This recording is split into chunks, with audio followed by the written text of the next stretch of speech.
जय श्री राम। मैं Manisha Mittal astro conscious channel में आपका स्वागत करती हूँ। फ्रेंड्स, जब हमारा अच्छा समय आता है तब भगवान सबसे पहले हमारी बुद्धि को भ्रष्ट करते हैं। हमें वो इतना सुख और इतना पैसा देते हैं कि हमें समझ ही नहीं आता कि अब जिंदगी में सही क्या है और गलत क्या है।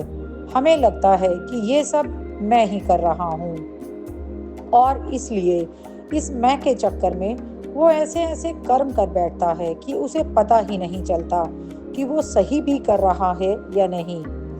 वह तरह तरह के नशे में पड़ जाता है। उसको इतना घमंड आता है कि बस अब वही इस दुनिया का राजा है, बाकी सब बेवकूफ हैं। और कहता है, ये मेरी बुद्धि थी कि जो मैं इतना कर पाया, मैं इतना ऊपर उठ पाया, मुझे ही दुनिया भर का ज्ञान है, जो मैं कर रहा हूँ वो एकदम ठीक है। लेकिन वो यह नहीं समझता कि भगवान ने उसको इतनी फ्रीडम दी होती है कि उसकी बुद्धि भ्रष्ट हो चुकी है। उसको पता ही नहीं है कि गलत क्या है और सही क्या है। वह दूसरों को दबाते और कुचलते हुए आगे निकलता है, सिर्फ अपने मैं मतलब ईगो की धुन में। और भगवान के लिए बोलता है कि भगवान कुछ नहीं, जो हूँ बस मैं। लेकिन जब उसका खराब समय शुरू होता है, उल्टी गिनती शुरू होती है, तब उसको संभलने का भगवान मौका भी नहीं देते। और तब उसके शब्द होते हैं, हे भगवान, ये क्या किया तूने? मैंने ऐसा क्या किया था? अब सारा ब्लेम भगवान के ऊपर। अब उसके सभी पूर्व पुण्य कर्म खत्म हो चुके हैं, क्योंकि जो उसे मिला था वो उसके पूर्व पुण्य कर्मों का फल था, जो कि वो समझ ही नहीं पाया।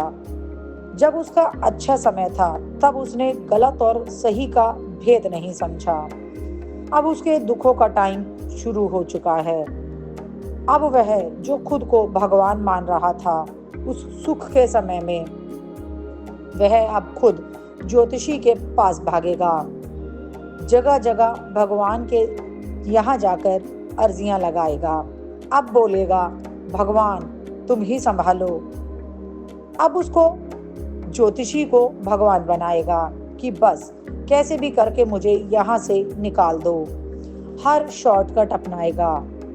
लेकिन कर्मों का फल ही ऐसा है, बिना कटे खत्म ही नहीं होगा।